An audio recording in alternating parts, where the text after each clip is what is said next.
Hello, welcome back to my channel. അപ്പോൾ ഇന്നൊരു സാമ്പാറിൻ്റെ റെസിപ്പിയാണ് കേട്ടോ, ഓണിയൻ സാമ്പാർ. അപ്പോൾ എല്ലാവർക്കും അതൊരു ഫേവറേറ്റ് ആവും വിചാരിക്കുന്നുണ്ട്. അപ്പോൾ ഉള്ളി സാമ്പാർ വന്നിട്ട് ഇഡ്ഡലീൻ്റെ കൂടെ, ദോശേൻ്റെ കൂടെ, റൈസിൻ്റെ കൂടെ എല്ലാം നന്നായിട്ടുണ്ടാവും. അപ്പോൾ നമുക്കതെങ്ങനെയാണെന്ന് നോക്കാം. അപ്പോൾ ഫസ്റ്റ് കുറച്ച് പരിപ്പ് എടുക്കുക. ഒരു അര ഗ്ലാസോളം പരിപ്പ് എടുത്തോളൂ. എല്ലാം നിങ്ങൾക്ക് ആവശ്യമുള്ള പരിപ്പ് എടുത്തോളൂ. എന്നിട്ട് വെള്ളം ഒഴിച്ചിട്ട് അത് മാത്രം ഒന്ന് ഫസ്റ്റ് കുക്കറിൽ വെച്ച് ഒരു 4 വിസിൽ വരുന്നവരെ അത് വെച്ചു. 4 വിസിൽ വരെ വെക്കണം. അപ്പോൾ ഓരോരുത്തരുടെ ഭാഗത്ത് ഓരോരോ പരിപ്പിൻ്റെ വേവ് ഓരോ മാതിരിയല്ലേ.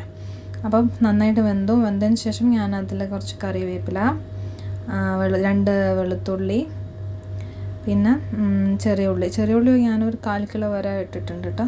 പിന്നെ ഒരു തക്കാളി ഇട്ടിട്ട് കുറച്ച് മഞ്ഞൾപ്പൊടിയും കായത്തിൻ്റെ പൊടിയും പിന്നെ ആവശ്യമായ കുറച്ച് ഉപ്പ് ഇടണം.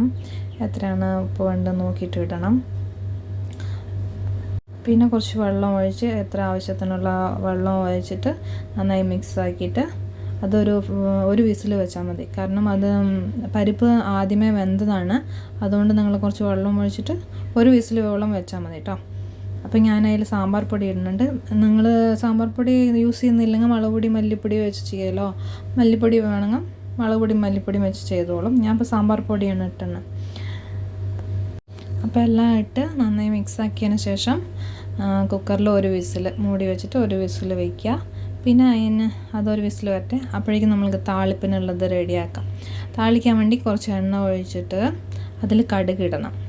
കടുക് നന്നായി പൊട്ടട്ടെ. കടുക് പൊട്ടിയതിന് ശേഷം കുറച്ച് ഉലുവയും ജീരകവും ഇടണം. അത് വേണമെങ്കിൽ അതിൻ്റെ കൂടെ ജീരകമെല്ലാം കുക്കറിൽ ഇടണമെങ്കിൽ ഇടാം. ഞാനിപ്പോൾ ഇതിലിട്ടിട്ട് താളിക്കുകയാണ് കേട്ടോ. അപ്പോൾ എനിക്ക് തോന്നുന്നു മറ്റേ വെജിറ്റബിളെല്ലാം ഇട്ട സാമ്പാറിനെക്കാട്ടിലും കൂടുതൽ എല്ലാവർക്കും ഇതൊരു ഓണിയൻ സാമ്പാർ ഒരു ഫേവറേറ്റ് ആയിരിക്കും എന്ന് തോന്നുന്നുണ്ട്. ഇവിടെ അങ്ങനെയാണ് കേട്ടോ. ഇവിടെ മക്കൾക്കും ഹസ്ബൻഡിനെല്ലാം ഇത് ഭയങ്കര ഇഷ്ടമാണ്. അപ്പോൾ കുറച്ച് കറിവേപ്പിലയും മല്ലിയിലയും പിന്നെ റെഡ് ചില്ലി ഉണ്ടല്ലോ അതെല്ലാം ഇട്ടിട്ട് ഞാൻ താളിച്ചു കുക്കറിലോട്ട് മിക്സ് ആക്കിയിട്ട് ഒഴിച്ചു കേട്ടോ. Thank you for watching. So please subscribe my channel.